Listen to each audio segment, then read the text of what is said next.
everyone. Our topic to discuss for today is all about the issues embedded in the approval of Rizal Law. Volunteer to read. The Rizal Law, officially designated as Republic Act Number 1425, is a Philippine law that mandates all educational institutions in the Philippines to offer courses about Rizal. The Rizal Law in any case was emphatically restricted by the Catholic Church in the Philippines, much appreciated to the anti-clerical subjects that were written at the Rizal schools, following Mitangeri and Alfred Boosters. Okay, continue. These books were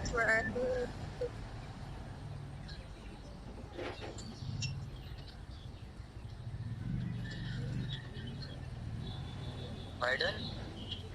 These books were a key instigator of the Philippine Revolution.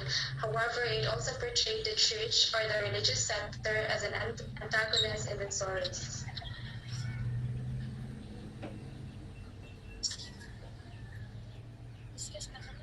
Okay. So, as what we can read or as what we can hear about the Republic Act Number 1425, the Philippine law mandates all educational institutions in the Philippines to offer the course about Jose Rizal, the lives, works, and writings of Jose Rizal. So, by approving of this law to be mandated to study in the universities and all of schools around the Philippines, it was being emphatically restricted by the Catholic Church in the Philippines. Yes, must be appreciated to the anti-critical subjects, especially the works of results about the books of No Limitangere and El Filibustrismo that we study during our high school, especially when we are in grade 9 or the third year high school, or the and Filibustrismo when we are grade 10 or the fourth year high school. So these books were a key instigator of the Philippine Revolution. However, it also portrayed the church or the religious sector as an antagonist in the stories. So, as what we can know about the topic regarding the Noli Me Tangere and Filibusterismo before, it is regarding about the revolution on how the Filipino peoples fight against the mananakop ng Pilipinas like the Spaniards. Okay, let's proceed. Father Jesus Vania argued that the nobles belonged to the past and that teaching them would misrepresent current conditions. Radio commentator Jesus Paredes also said that Catholics had the right to refuse to read them as it would endanger their salvation. Among those who opposed the bill were groups such as Catholic Action of the Philippines, Congregation of the Mission, Knights of Columbus, and the Catholic Teachers Guild. Meanwhile, those in favor of the bill were Veteranos de la Revolution, Alagad de Rizal, Freemasons, and the Knights of Rizal. Okay, so according to Jesus Canava, that he is arguing about the nobles, that these nobles of Jose Rizal belong from the past.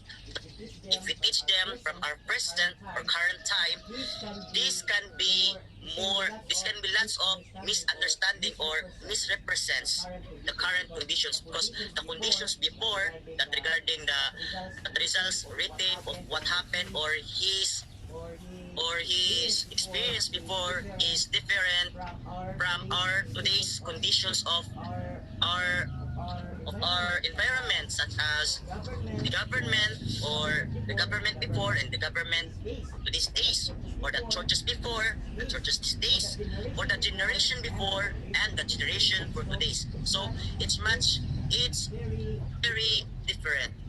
So according to Canava, it is from the past, not something we can misinterpret of what happening today and the past. And these are the groups or organizations that oppose in the bill of the bills of Jose Rizal Law, the Catholic Action of the Philippines, the Congregation of the Museum, and the Knights of Columbus, and the Catholic Teachers Guild. Then these are the organizations that those people of the bill, the Veteranos de la Revolucion, Alagad ni Rizal, Freemasons, and the Knights of Jose Rizal.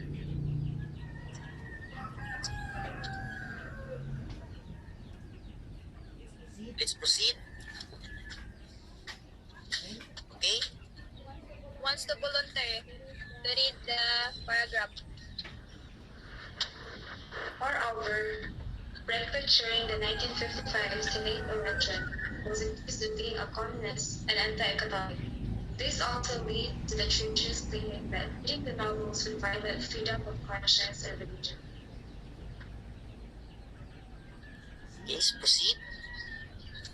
Those Catholic churches came together and aggressively against Cristo and Rizal. Realized that the faith to band together and write to their congressmen and senators to show oppositions. Okay. Okay?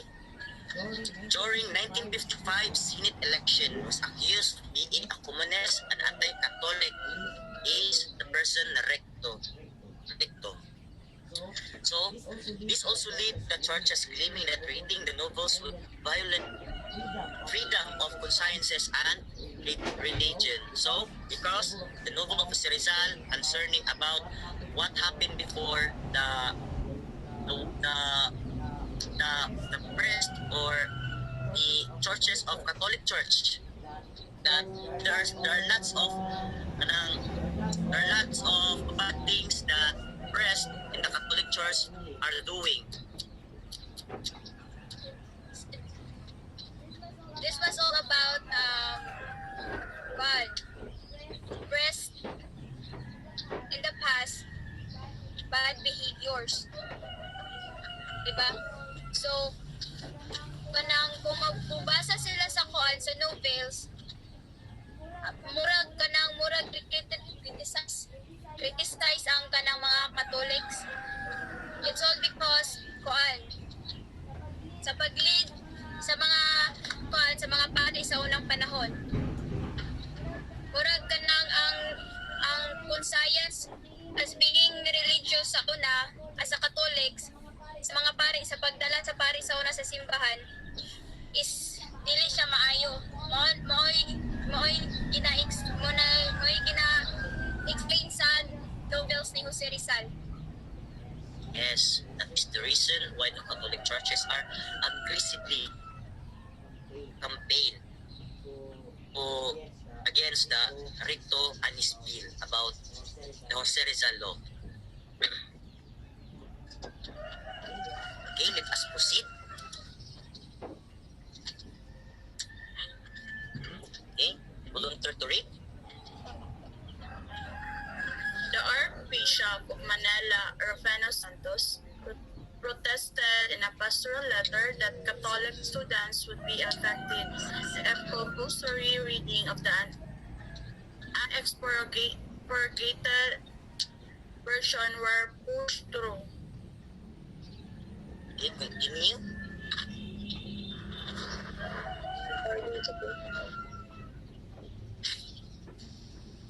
Attack dogma to its anti-church. According to an article from Wikipedia, he stated Rizal limited himself to castigating and serving press and refrained from criticizing, ridiculing, or putting in doubt dogmas of the Catholic Church. Okay, who wants to give their opinions or thoughts about what our classmates read?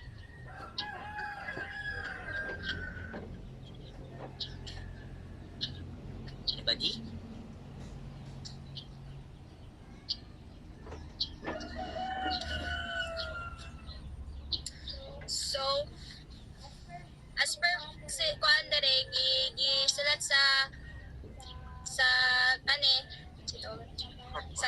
sa PowerPoint nga nabasa, makahatag gid siya daw sa mga Catholics, di ba?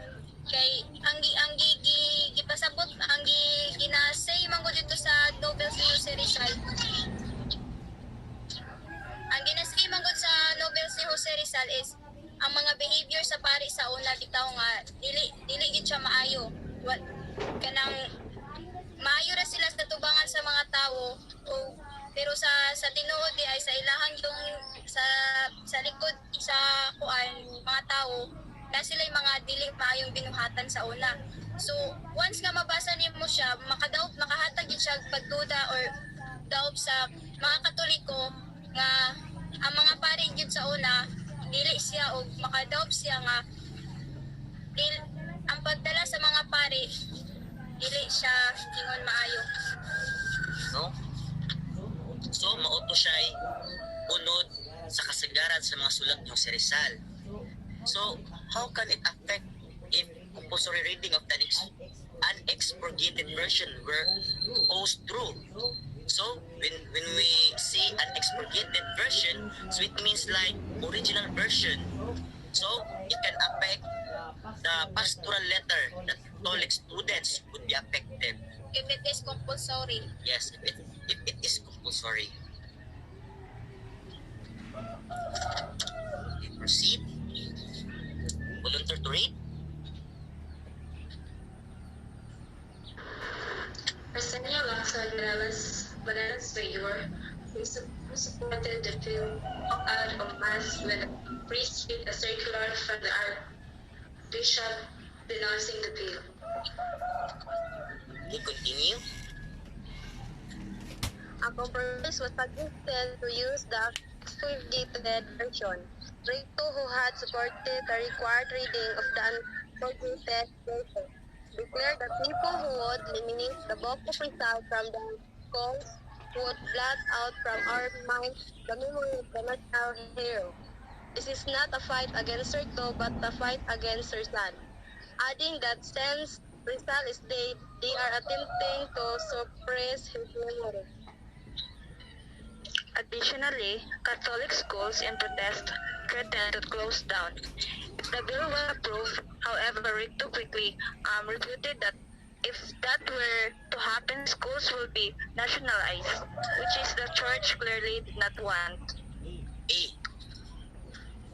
So, Arsenio Lacson, the Manila's mayor who supported the bill, walked out of mass when the press read a circular from the Archbishop announcing the bill.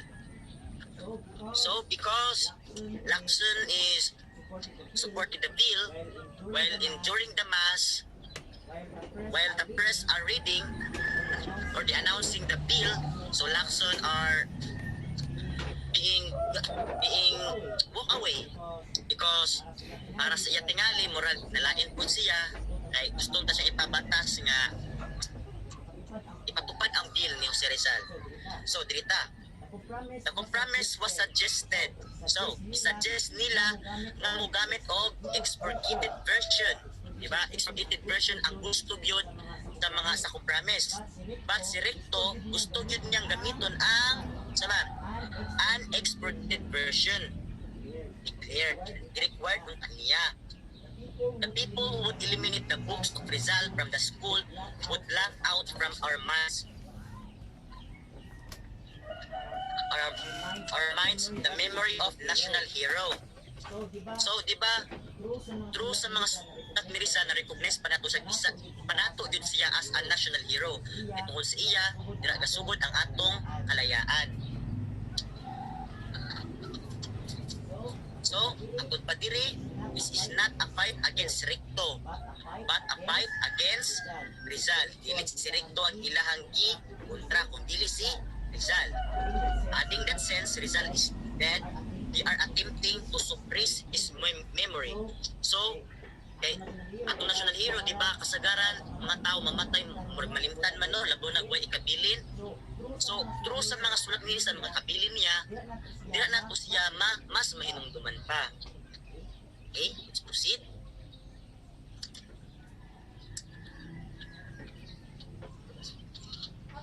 After the bill was enacted into law, there were no recorded exemptions from reading the novels, and there is no known procedure for such exemptions. In 1994, President Fidel V. Ramos ordered the Department of Education, Culture, and Sports to fully implement the law, as there had been reports that this has still not been fully implemented. The debate during the enactment of the Rizal Law has been compared to the Responsible Parenthood and the Reproductive Health Act of 2012, or RH Law, debate in 2012.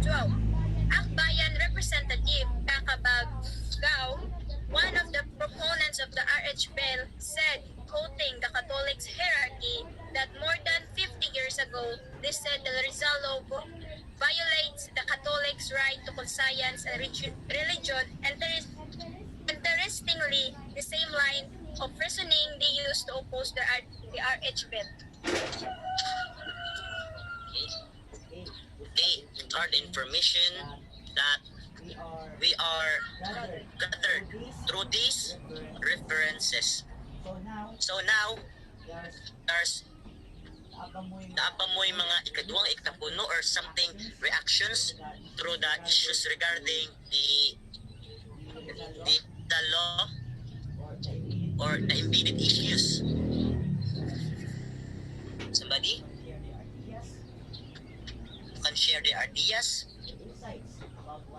your insights about what we have read before, earlier. Somebody?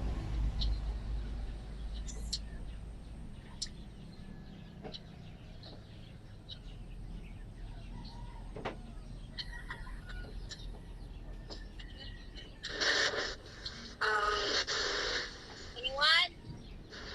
Somehow, in some way, the people had their own say about the passing of Rizal Law.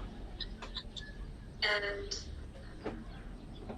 differences in the understanding of the law made it difficult for the president to sign the bill into law.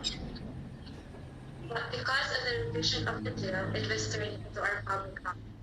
And most important of all, the bill and the law was written for national basic purposes. So the Rizal Law is not just for learning. It seeks to bring back what once was the mightiest dread that the Filipinos had, and it gives Filipinos the drive to do something for themselves and be proud of it. That we Filipinos, we had the abilities to actually change the world. Because we're not so stupid as some people might claim. But according to the Filipinos, people know that Filipinos are also intelligent, that our country has a lot to offer to the world.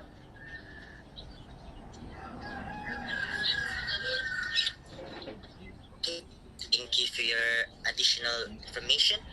So the main point here is, in our discussion, was the one who opposed the bill was more on Catholic organizations.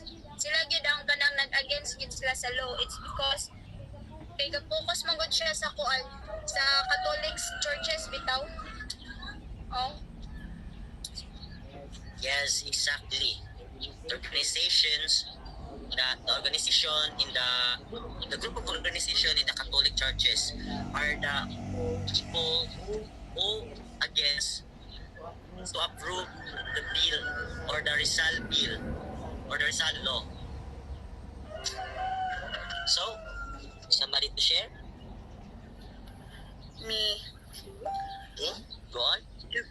If we look at it now, there is no really basis for the Church of Opposition's directors of proposal because of Rizal Law 1945. Many were forced to read Noli and El Feli.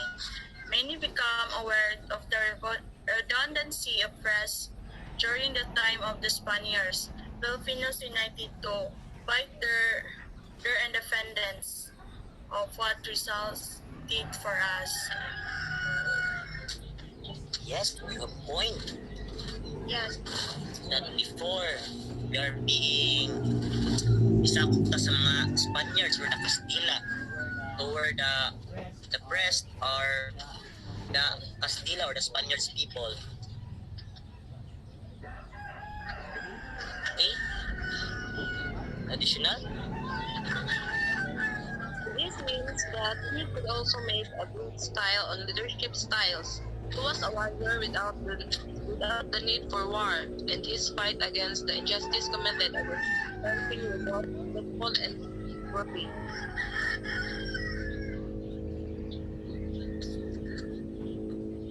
Okay, thank you.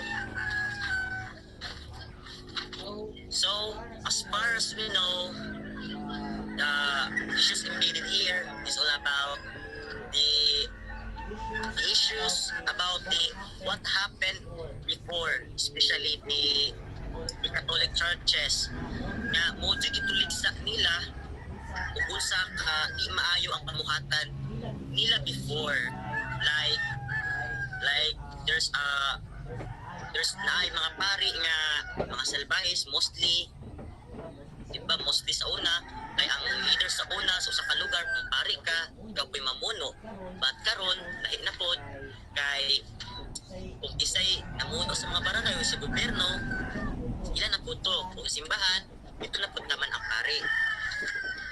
So nakatandog siya igo sa sa Katoliko. sa Catholic Church. Oh, manang mo against gid sila kay ikaw gabi na kay issue tas